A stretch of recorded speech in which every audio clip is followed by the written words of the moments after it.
Hi, before we get started, I just have a couple of super quick announcements. First, our Jungian psychotherapy program and Jungian studies program are still accepting applications through July 1st. And I recently uploaded a few new Robert Moore items to our online store. If you're a fan of Robert Moore, at the store page, you can just scroll down and it'll show new uploads. And there's also a little widget with new uploads on our homepage if you just scroll down. Also, thank you to everyone who supported our first spring fundraising drive. We managed to meet our goal, so we did receive the matching grant, and so I just want to thank everyone who participated in that. Also, if you missed our spring gala, the video is still live on YouTube, and there's a link on the blog, so you just go to the Jungian Anthology blog, and it's currently the first post. I'll also add a link in the show notes. That's it. Okay, thanks.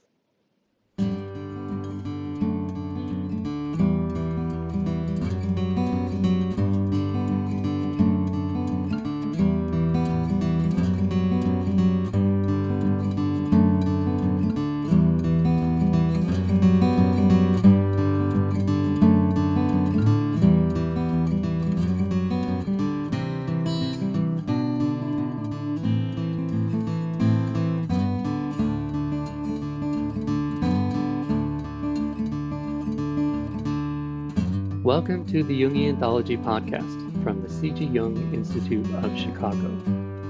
Archetypes, planets, and glimpses into a new worldview with Richard Tarnas. We were honored to have best-selling author Richard Tarnas on the podcast.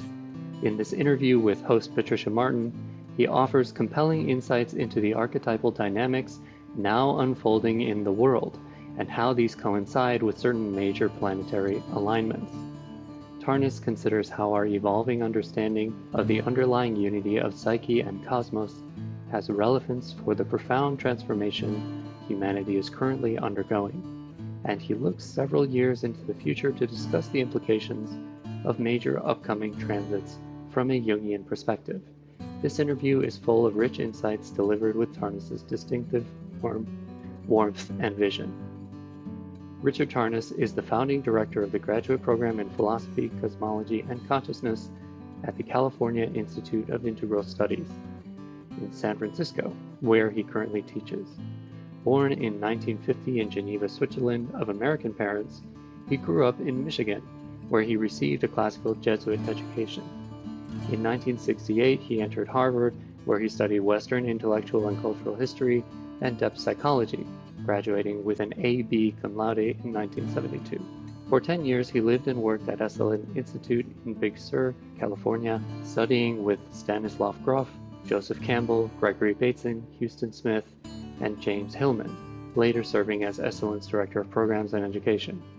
He received his Ph.D. from Saybrook Institute in 1976 with a dissertation on LSD psychotherapy, psychoanalysis, and spiritual transformation. From 1980 to 1990, he wrote The Passion of the Western Mind, a narrative history of Western thought from the ancient Greek to the postmodern, which became the bestseller and continues to be a widely used text in universities throughout the world. In 2006, he published Cosmos and Psyche, Intimations of a New Worldview, which received the Book of the Year prize from the Scientific and Medical Network in the UK. Formerly president of the International Transpersonal Association, he is on the board of governors of the C.G. Jung Institute in San Francisco.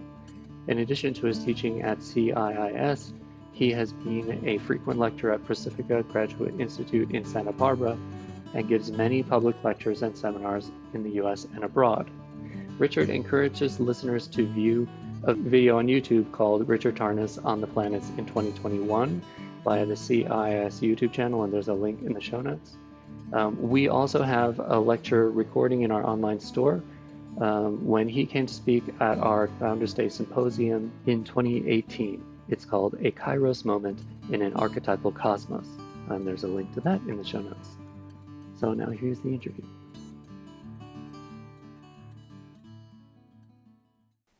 Hello, this is Patricia Martin, and I'm a cultural analyst, author, and professional affiliate at the C.G. Jung Institute of Chicago. Today, I'm with Richard Tarnas, historian and founding director of the graduate program in philosophy, cosmology, and Consciousness at the California Institute of Integral Studies. He's also the author of 2 best-selling books, Passion of the Western Mind and Cosmos and Psyche. The latter was named Book of the Year by the Scientific and Medical Network.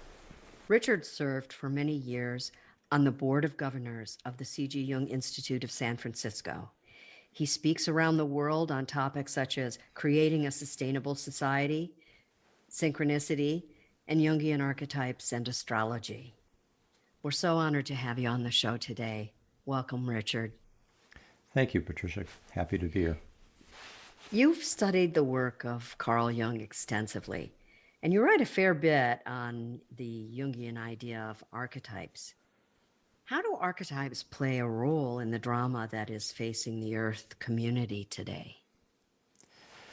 Well, Jung recognized that informing the human psyche at both the individual level but also the collective level, that informing everything that we experience, that we not only dream and bring forth in our artistic creativity and so forth, but our most essential experience is constantly being shaped by these powerful archetypal forces, principles, essences, and when he recognized that, it was, first of all, as a result of going deep in his own, as I don't have to tell your audience, I mean, deep in through his own transformational crucible of his own journey, psychologically, spiritually, and he just got to such a deep level that he was able to access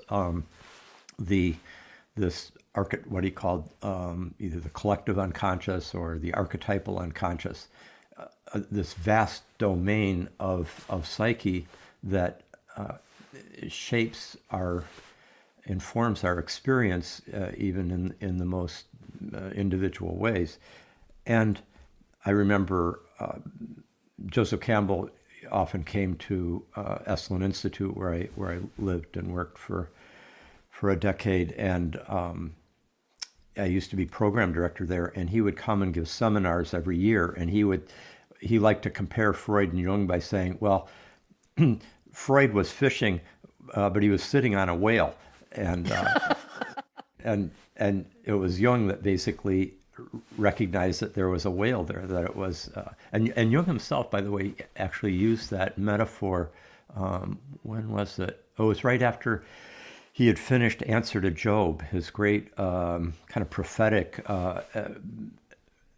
essay on, in some ways, one of the most important things he wrote when he was in his mid-70s, and he said in a letter, he said, "I've landed the great whale," because it was such a powerful. He kind of had accessed such a powerful level of what was shaping the evolution of human religious consciousness, and particularly in the West, and in as influenced by Christianity and Judaism. So anyway, when Jung gets this insight in the early part of his career about the power and even dominance of archetypal forms in shaping human experience, he was actually recovering a deep insight that went back to the ancients, to traditional peoples, indigenous societies, and where they recognized that there were gods and goddesses or powerful spirit beings that were, in a sense, the immortals or the eternals that were shaping the mortal and finite experience of the human being. And they had a kind of awe about this. And it was really the Platonists, Plato and his successors, that kind of transformed the idea of gods and goddesses into the idea that there were these archetypal principles at the very top of the ladder of reality. And for example, Plato said all things that are beautiful to the precise extent that they are participating in an archetypal form of beauty itself with a capital B, the very principle or eternal essence of the beautiful. Now, an ancient prior to Plato would have said, to the extent that Aphrodite was present, or Venus, or some other powerful being of great that represented beauty. Well, when Jung comes along, he's coming into a world in which the gods and goddesses, as well as these kind of Platonic transcendent ideas or forms, have been erased from serious intellectual discourse. And yet he finds, when he delves deeply into his own psyche, into that of his patients, into dreams and into works of art and religious experience and so forth, he rediscovers this domain.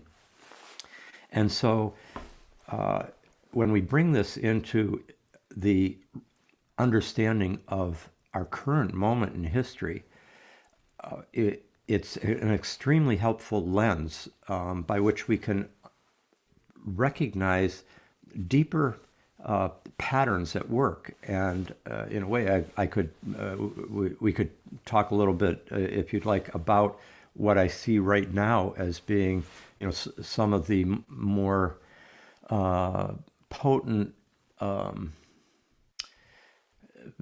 mythic archetypal dramas that are in a sense shaping our historical moment.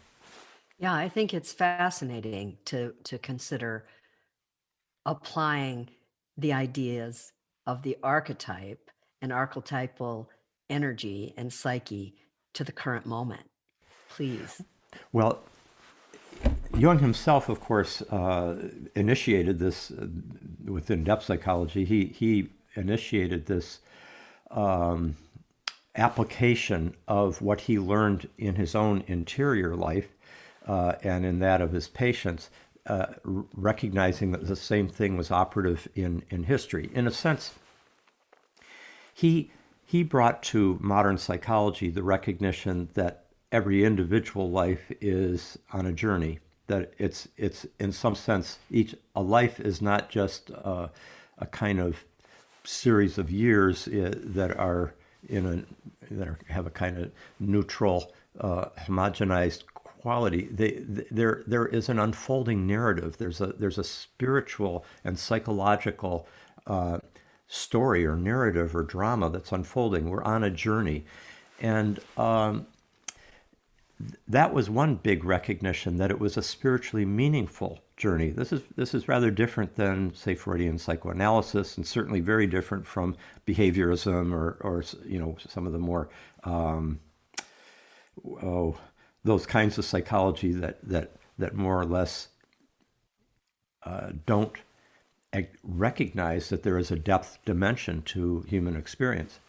So he first made that very important recognition. He brought that into our psychological discourse, but he then made an even more kind of, in certain ways, even more dramatic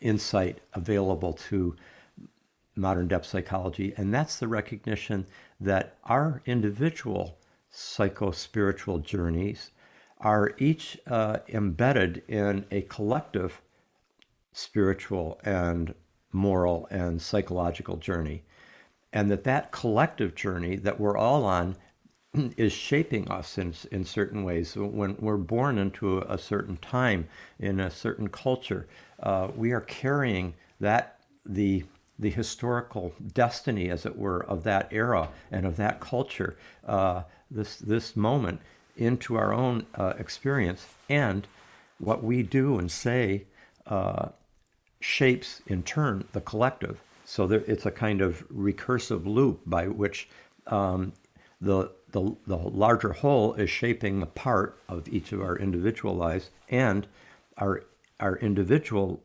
lives and actions and so forth are feeding back into the whole, into the collective, so that the next moment, the next era, the next generation carries everything that we have done, said, thought, also what we didn't do, what we didn't resolve, and it carries those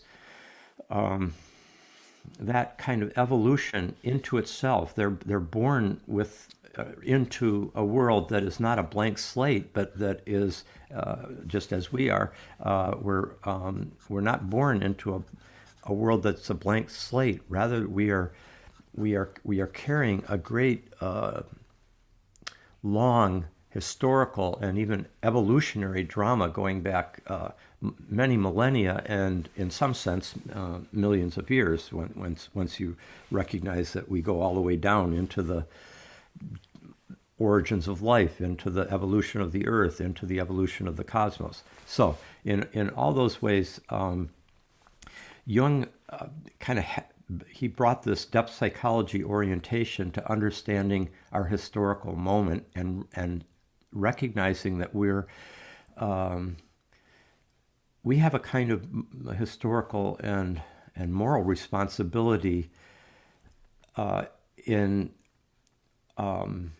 what our consciousness brings to this moment, and how courageous we are, or not courageous, in our willingness to look deeply into our depths and to integrate them. Because what we don't integrate becomes an unconscious power, a force, we either through denial or suppression or compartmentalization or projection onto others, and that becomes a kind of shadow that can really have destructive consequences. So he called on us to do the hard work of interior exploration and integration of things that we might not want to look at in ourselves. And that's true also at the collective level. Historically, and our nation, for example, here in the United States, I think in certain ways the last few years have been one of the most important moral crises of our time, of our history, because more than at any time, certainly since, I'm 71 years old now, and at any time in my life, this has been the period that has most come into recognition of the fact that our aspirations as a nation, our shining city on the hill that would illuminate the world with the light of our ideals that we're bringing into reality here, that there's a whole nother story going on, and that we have a past that is rooted in great injustices and great suffering by whether it's the past of our slavery, or the present of the continuing racism, or the decimation of indigenous cultures, the Native Americans that were here before Europeans came here, and so forth. And to come into a recognition of that shadow side of the American experiment, as noble as that experiment has been, to come into recognition of that shadow side is absolutely essential for us to evolve as a nation, as a collective psyche. The idea of cultural complexes, for example, is something that a number of Jungians have developed out of Jung's work, and So our own cultural complex. This makes me wonder, Richard, if what you might be referring to is also playing out in the cosmos. So, for instance, I believe I read somewhere that the millennial generation came into the world under the influence of Chiron, the wounded healer. And I find it interesting that there's a great deal of hope and also maybe a little projection on that generation to sort of mop up. And I wonder if, do I have that right Well, about the millennial generation? well, there's a lot of things that could be said about the millennial generation, and indeed, yeah, there. On the one hand, there could be a tendency, and I suppose it's out there, to think that either to idealize that generation in such a way that it divests the older generations of their responsibility, and that the millennials are going to take care of it, or but there's all sorts of other characterizations that could be made. I think the Chiron reference, Jung noticed, of course, that when his understanding of synchronicity is quite profound. The idea that any given moment in time is has a certain coherence to it, so that events that happen in different parts of the world, or in the inner world of the interior psyche of a person, and then in the external world around them, that they're not necessarily, that there's not a linear causal relationship between events that are happening out there and events happening in here, but and yet he would recognize that there was an archetypal parallel, that there was a coincidence of meaning, and a number of commentators have pointed out that the discovery of new celestial bodies, for example, coincides with a period that is often somehow shaped by the mythic resonances of that celestial body, either as it's been named or as it emerges through observation as carrying a certain archetypal quality. So Jung was very interested in astrology, from going back to around 1909, 10, 11. He was already studying it quite a bit, writing Freud about it, and recognizing that the charts of his patients seemed to give him insight. The birth charts, the horoscopes of his patients, seemed to give him insights about what were the principal archetypal dynamics that were shaping that person's kind of predispositions psychologically and so forth. And that actually kept developing through his life until by the later 40s, early 50s, he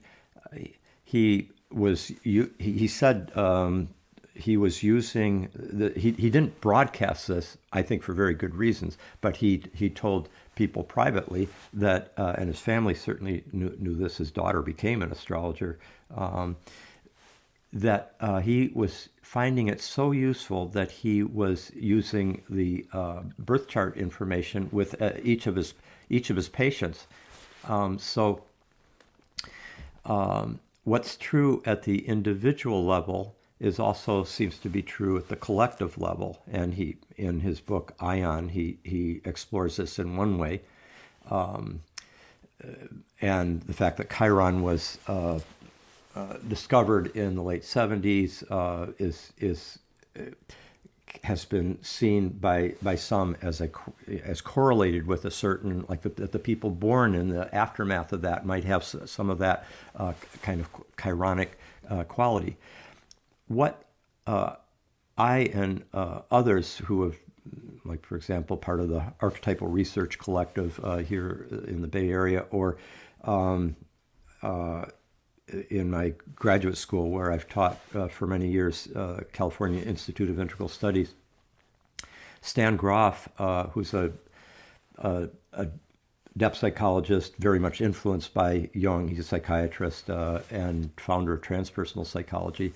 And he and I have taught graduate courses for many years in which we explore the extraordinary correlations, much to our surprise, between the movements of the planets as registered in in the horoscope, the birth charts, and in what's called transits, like where the planets are at any given time, how they line up geometrically with an individual's birth chart, seems to coincide with remarkable consistency with the archetypal dynamics of that person's experience at that time, to such a great extent that this combination of studying birth charts on their own to get a lens into what's the overall kind of shape of a person's the archetypal configurations of their deep psyche,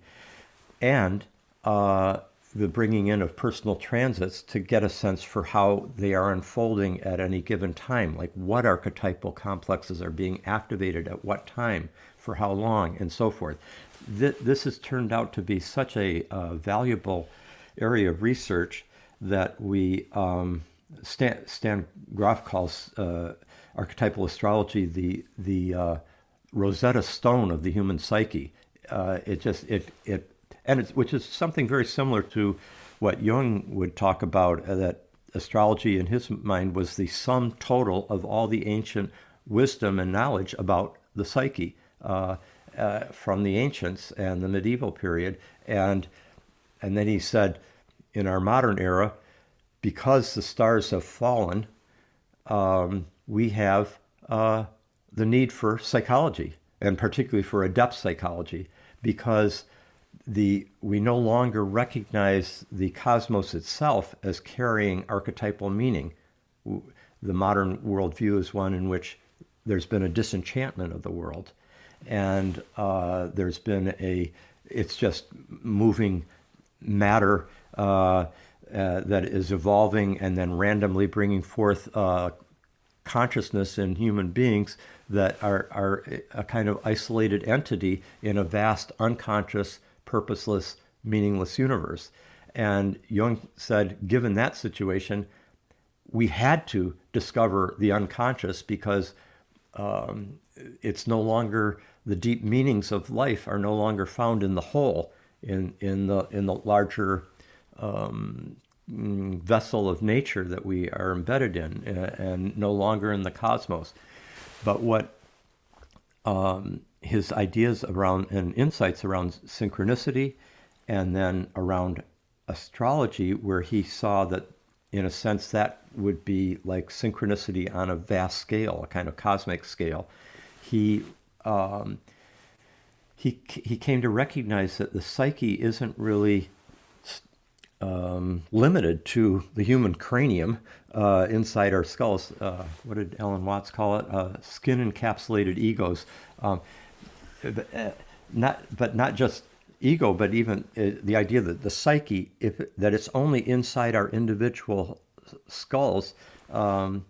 Jung broke out of that insight, out of that limited vision, and saw psyche, that we are in psyche rather than psyche being in us, and that there is something which the ancients called the anima mundi, the soul of the world, that the human soul, the human psyche, individual and collective, is embedded in, and that we are not an isolated entity in a vast cosmic void, but are in fact participants in a larger unfolding soul of the world, and then the recognition that the movements of the planets seem to bear a consistent correlation with the archetypal dynamics of human history, has just opened up a whole invaluable domain of research, because it gives us a lot of insights into what's going on right now and how that connects to other historical periods that had comparable alignments, but we're in a new moment that has evolved, and yet those same archetypal energies are constellated again, and we have it gives us this whole nother frame of reference and lens, almost like an archetypal telescope by which we can see a bigger picture of what might be unfolding right now. Well, I'm very curious about this because I, like everyone else, you wake up and you look at the headlines from 2021, and it's history being written in very large type. And, the protests in the streets, the mob action at the U.S. Capitol, it kind of points to America having an identity crisis. And it's sort of a descent story that makes you wonder, where's the bottom? And how will the identity emerge? How will the psychic structure of the nation weather this and grow from this? And so I just wonder if you could talk more specifically about the larger forces at work here. Mm-hmm. Yes, I think you put your finger on exactly. I mean, our nation in particular, as well as the planet, the Earth community, and the human species, all are going through a very profound crisis. And when it comes to the human realm, very definitely an identity crisis. So that both the United States as a nation, it's kind of gone through a kind of death. It seems to be involved in a kind of initiatory rite of passage almost, and I think this is also true of Homo sapiens and of our larger modern civilization. That our old identity is going through a dying, and there's a powerful impulse for a kind of moral transformation that will be necessary, that has a lot to do with coming into a more mutually respectful, even reverential relationship with the whole. That is within our country, the different peoples, races, genders, ethnic lineages, and so forth. That there be a movement into a more life-enhancing, mutually respectful relationship, rather than this kind of top-down, the assumption of, say, a kind of Eurocentric white superiority or patriarchy.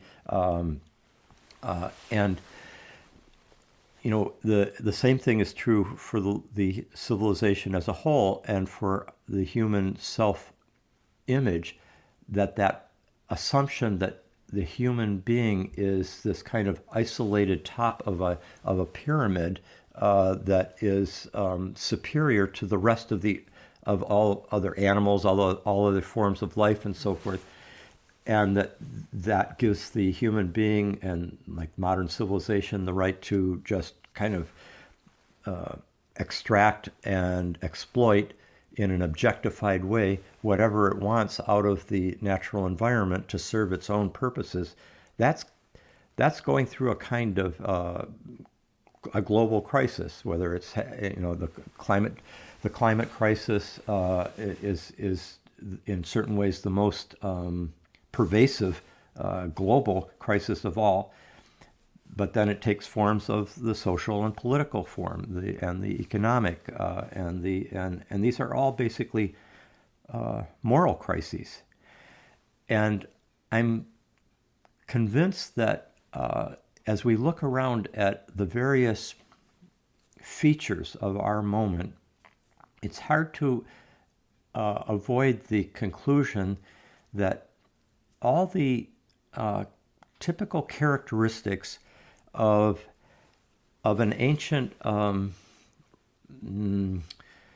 ritual of initiation, a rite of passage, where there is a dying of an old identity and the birth of a new one, which as we know from the work of Jung, of Eliade, who was for many years in your city there in Chicago, at the University of Chicago, or the work of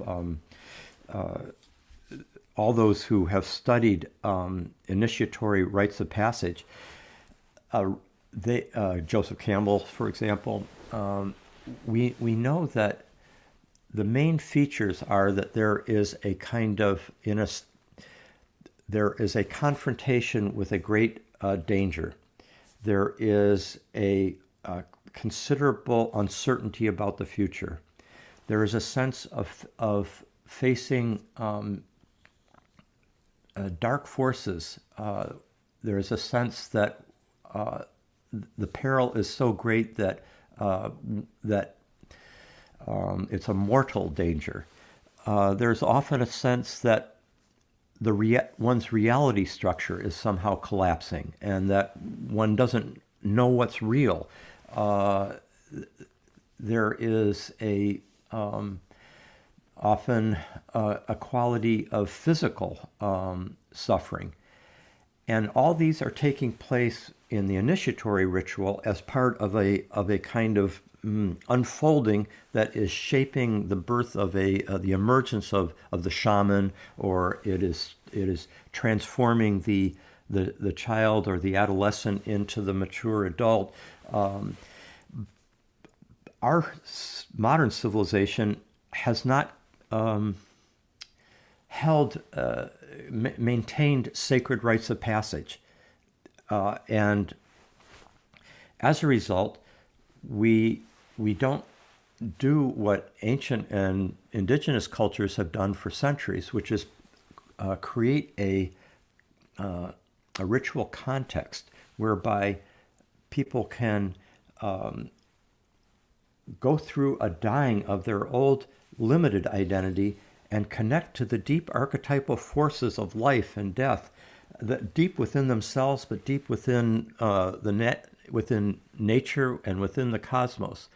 And as a result of connecting with that depth, they can emerge with a new sense of who they are that allows them to re-engage the adventure of life, but no longer from the point of view of being the kind of isolated individual who thinks they're very special because of their isolation, but rather they recognize that they are flowerings or individuated expressions of the cosmos itself and of the earth itself, and of the ongoing ancestral lineage that is flowing through them. And as a result, they're able to come into life with a greater sensitivity to the needs of the whole, and including 7 generations hence, rather than just looking at the immediate well-being of like the quarterly corporate profit report, and instead thinking about how are my actions, how is my company's actions, how are my nation's actions going to affect the whole for generations into the future. And so I'm convinced that we're going through a kind of collective pressure cooker of a death rebirth process. And we know that there are very few things that can reconfigure moral values than a near-death experience.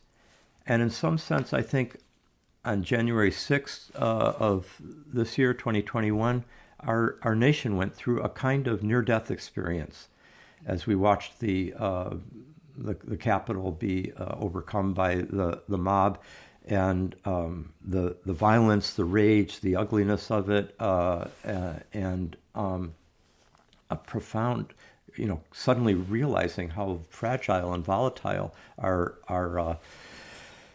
democracy is after all this time of thinking it was more stable. And well, it go makes ahead, me wonder, Patricia. Richard. You're also a classic scholar, and you study mythology, and I wonder how we will reemerge from this, and if that is playing out in the cosmos. In other words, are we an adolescent who's, 13 going on 14, or are we 19 going on 20? Like, in other words, it seems to me for the collective to face these challenges and re-emerge, right, from the depths is going to take a leap of consciousness. What do you think about that? Indeed, and I think that leap of consciousness is something that comes, I think, as the outcome of both our playing our part through courage, through stamina, resilience, the willing through our how deep and broad our imaginative capacities and our empathic capacities can reach, and I think at the same time, to some extent, there's always an element of grace, there's more forces at work than are visible to us, or that certainly than we can control, and there can be shifts in the wind. There can be the grace of sudden insights, revelations, illuminations that can transform how a person or how a society acts and envisions its condition. So,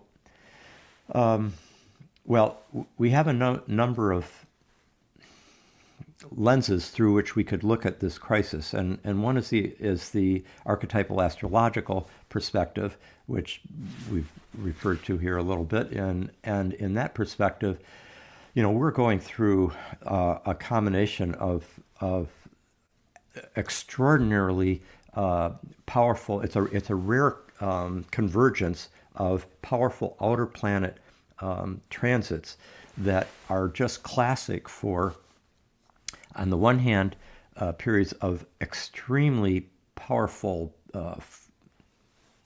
forces unleashed in the deep psyche that can move both towards unleashing like a kind of shadow form id, but also of great emancipatory drive and progressive impulse for a deep transformation of our values. And in fact, for those who are listening, who are, I've given lectures recently that have addressed this aspect of what we're talking about in a more focused way.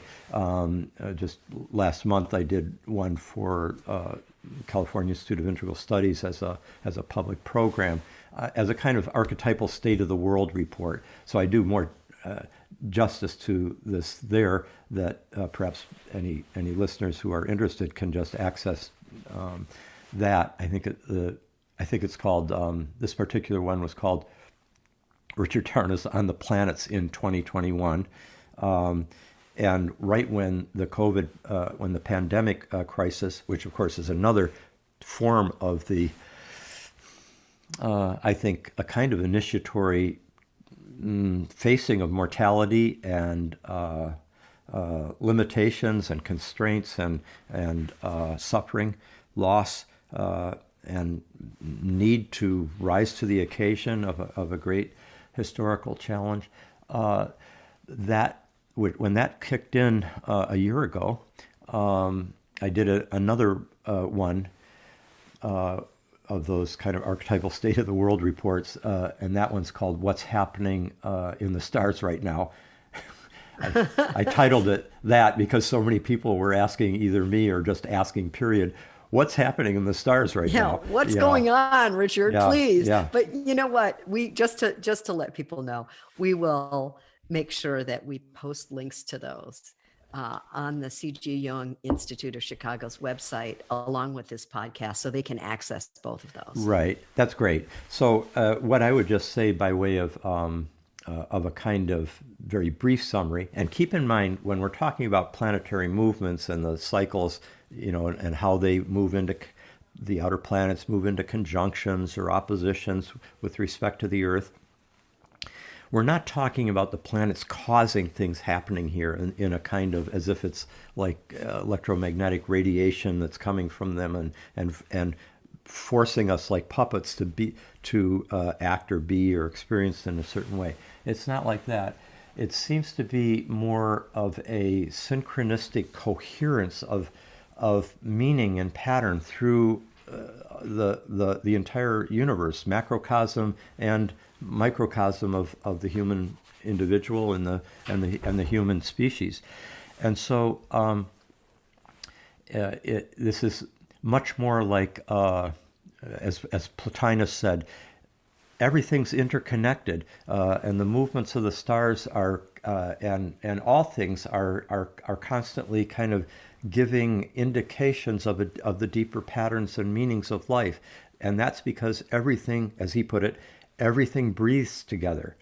It's a beautiful understanding. It's very holistic, and I think completely right on. It's holistic, inner and outer, as well as all the different parts of the visible universe.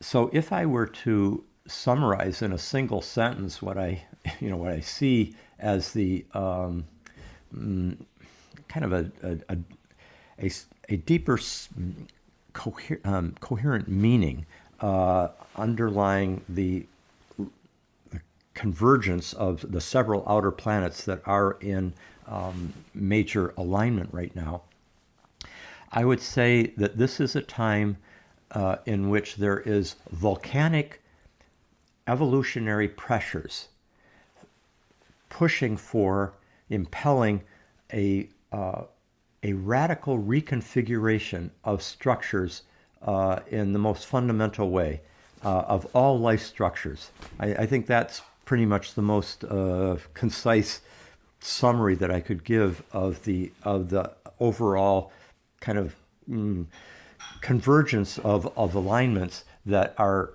now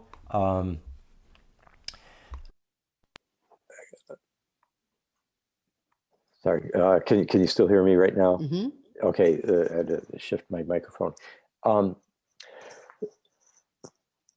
I think that's the best concise overall summary of a kind of larger meaning of this rare and powerful convergence of the outer planets right now, and what this kind of underlying significance that I see as shaping the human drama at this point in time.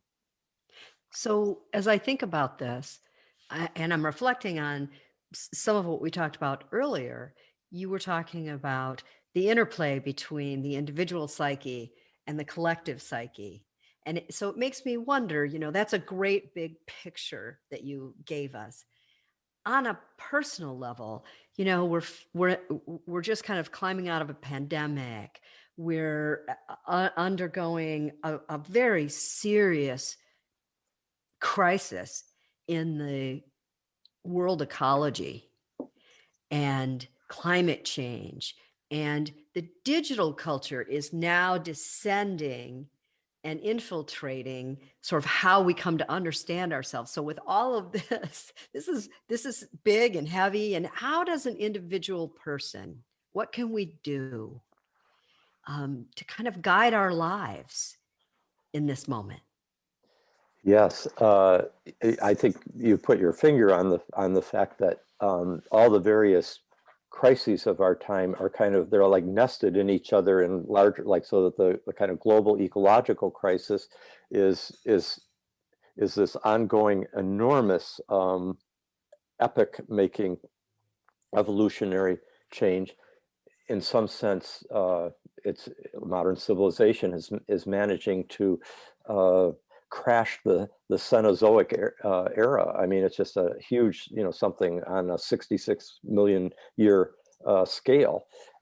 And then, so something like the pandemic, or where there's another kind of global crisis that is particularly affecting the human species, and that as tremendously grave as it is, I think in some sense it's a kind of wake-up call for this larger, longer-term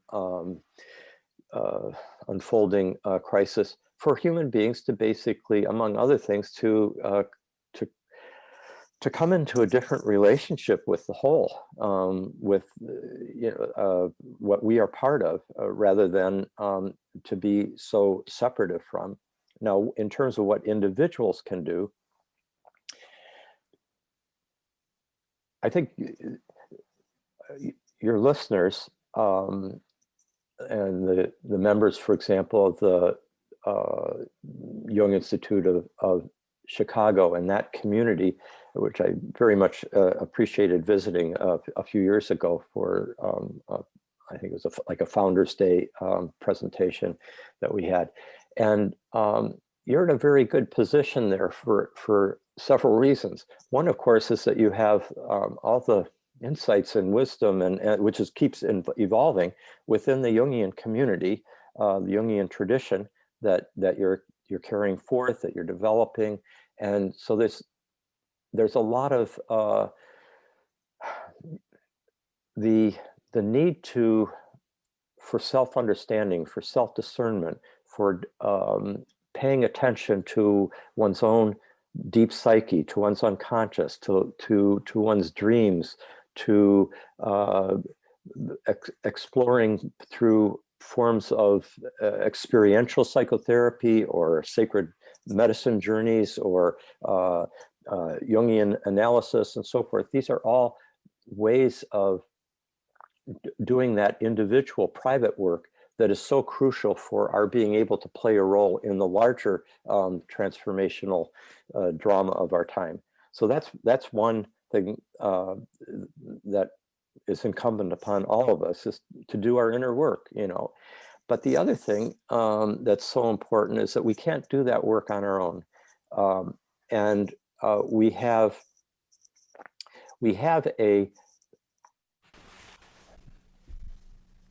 a need to be in communities that carry a vision of a higher good that transcends and is often contrary to or very different from that which is carried by the larger culture. So I think of communities like that as being heroic communities because they have this kind of heroic allegiance to or fidelity to a higher good, a vision of the good that is distinct from the conventional worldview. And we can't do that on our own as individuals. It takes communities of people to support that kind of collective act of the sustained act of the moral and metaphysical imagination to be able to hold a vision of the future and of reality, of the cosmos, of the human being that is adequate to the demands of our time. And the beauty of a true heroic community is that a community allows individuals to go through the deep inner work, which can be very painful at times, and that can require the support of others, emotional support. If you're doing that in a community that basically kind of understands the value of a descent like that, an inward descent and transformation. I mean, Jung basically went through his deep descent, starting in 1913 in particular, and of course the Red Book is the visible expression of that. All of Jungian psychology is in some sense the visible expression of that descent. But he didn't do that on his own. He had support. He had support from his wife Emma, from Tony Wolfe, from the group that he kind of helped kind of collect around him, the psychology club, psychological club there in Zurich, and now we have so many kind of heroic communities out there that are carrying this, whether it's the Jungian associations and institutes around the world, or I'm amazed by how many there are. I've spoken at, just scores of them. There'll be several in a state, like Ohio or North Carolina, California, Oregon, Colorado. It's quite extraordinary. But the Waldorf school communities, the many astrological associations, the Pioneers, the Schumacher College, Esalen Institute, CIIS where I teach, Pacifica Graduate School, the many very kind of committed ecological, social ecological progressive associations and NGOs and community that are focused on a deep transformation. I have a lot of hope for the future because of that spontaneous emergence across the world of so many individuals and communities that are each bringing forth their particular way of participating in this great evolutionary shift. The only thing I'd add to that right now, because I think we're probably moving towards the end of our time here, has to do with hope. With that idea of hope. I don't know if there'd be time to say something about that. Yeah, I think there is, Richard. I think everybody would love to hear from you as you look at the cosmos and you study, the charts from, the micro level to the macro level. What are you seeing that could give the average person hope? Oh, I see. So sure, I can bring in, from the astrological point of view, we're which informs a lot of us how we think about the present and the past and the looking ahead to the future. See, the future, it's important to recognize that archetypes are multivalent. They can be enacted in multiple ways that range from the most noble to the most ignoble. From every archetype has its shadow as well as its light, and it has many dimensions upon which any given archetype can express itself. Physical, psychological, spiritual, interpersonal, relational, and so forth. So it's I think of the great archetypal forces that come into relationship with each other and as mapped out in the movements of the planets as being like a great kind of, it's like chordal structures within music. And it's up to us as to what melodies we sing to those chords. It's up to us what even genres, whether it's classical or jazz or hip hop.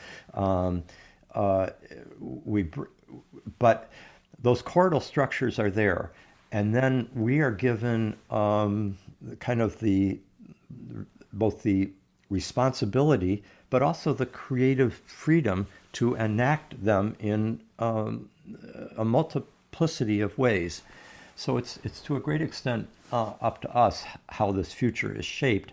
But knowing how the planets are moving and so forth. I mean, I see. Okay, in terms of our immediate situation,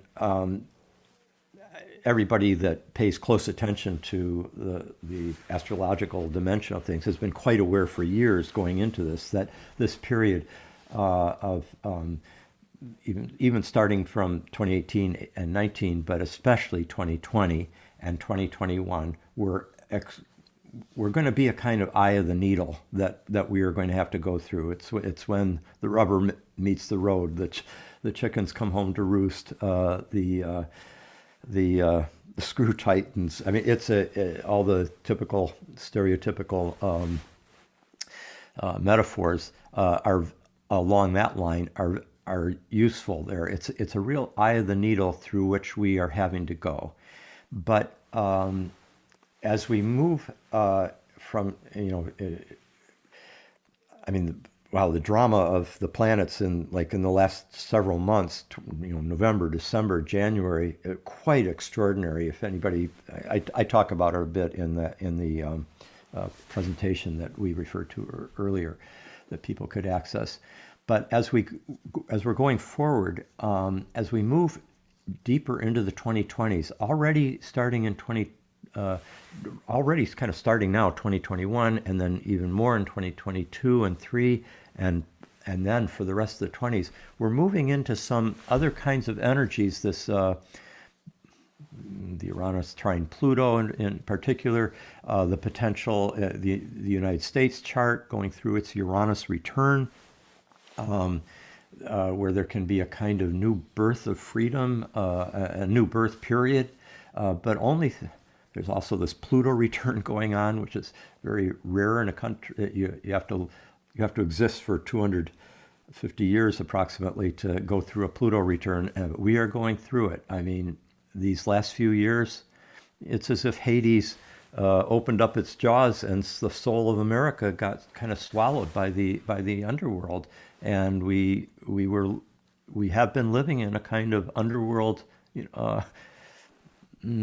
domain that has been a great shock for the Persephone in all of us, and yet it is the underworld that is where the great deep transformation takes place. And as we're moving into this new into the 2020s, it's not that the crises of the past just disappear. Things have been set in motion that we have to deal with, but there is a real potential here for the same energies that have been at work are kind of going to be moving into a more confluent, harmonious interaction that could allow what emerges out of this crisis, this eye of the needle that we're especially embedded in right now. And I think we're somewhat past the halfway point of that at this point. Thank God. Yeah. But that we could move into, I think I have a real hope that we can rise to the occasion, and that in some sense there's going to be cosmic forces that will be there to support that. But I do want to say one last thing about hope itself and the role that it can play, because hope is a what did Nietzsche call it? It's the rainbow that is above the cascade of life. Hope is not just, it's not a kind of just like an optimistic assessment of where we are and what looking at the variables, what's going to emerge in a kind of rational assessment. That's not what hope is. Hope is more like it's like a spiritual quality or virtue that is cultivated and that actually can play a role, I think, in reaching out into a future potential, and bringing that ideal. It's like planting a seed into the future that can blossom, and if by bringing forth this act of hope and this act of faith in the larger good of the cosmos and the unfolding wisdom of something that's much bigger than any of us as individuals, and much bigger even than the human being collectively, that we're participating in something that's very, very deep and large, very great. And if we have that if we're able to access that sense of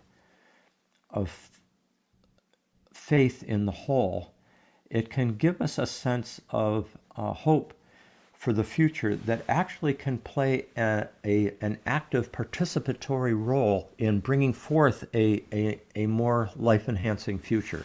It's not just a kind of assessment. It's part of our spiritual contribution that could be made to the unfolding of our future. That's a beautiful note to end on, Richard. I want to thank you on behalf of the Institute and all our listeners for just a wonderful way of seeing what's unfolding. And that is that we're all responsible for cultivating hope because it will change the dynamic. And I wish you well, and I hope to have you back on the show. Let me just end with one last question. What's new for Richard Tarnas? New book, new... Well, that's a heavy question, I know. It's like asking the graduate student if they've got their thesis done, you know? Well, there's, as one gets, I suppose everybody during this pandemic period has gone through those kind of important assessments of like what's really important in life, and and especially if one is in one's later decades, those kinds of thoughts are especially likely to come to the surface, and I certainly have thought of those kinds of things. I've had several books in me. As you can see, I'm not that prolific. I've done 2 books in my last 30, 40 years, and that's partly because as a professor, you're very busy teaching, and those are really sweeping books, Richard. Like, thank you. They took a long time. They were, so, expansive. But I have been. There's been 4 or 5 other books on that are kind of connected to those 2 that are things that I have been writing out in my notebooks for years. In a sense, they're all written, but I need to take the time to turn them into that final form that I feel right about publishing them. And so I'm moving towards, I've been cutting down my teaching so that I'm just part-time, and then I'm kind of moving towards retirement about 2023 from being the professor, and so that I can really focus on bringing the rest of my books out while I still have the, God willing, the mental clarity and stamina that is necessary for that kind of intellectual. It's rigorous work. It is. So that's one big thing. There's also been a documentary series that's based on my work that several filmmakers have been working on the last 6 years or so, called Changing of the Gods, and that's moving. They're almost finished, and I see that's going to be coming out later this year. So while it's based on my work, it isn't. I'm not making the film, but it is related, and it is related to me, and so I guess that would be part of my what I'm thinking of in terms of what's coming in the future.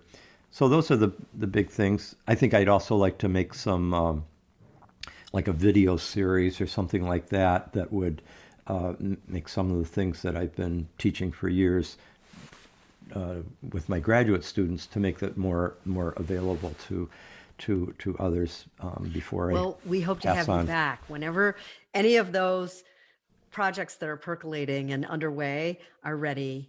Be in touch, and we'd be honored to have you back on the show. Thank you, Patricia. Thank you so very much. Thank you. You're a great interviewer, as I'm sure others have told you, and it's a pleasure. A very, very flowing kind of way of exploring these deep topics together. Thank you, Richard. Thank you. Bye-bye. Bye now.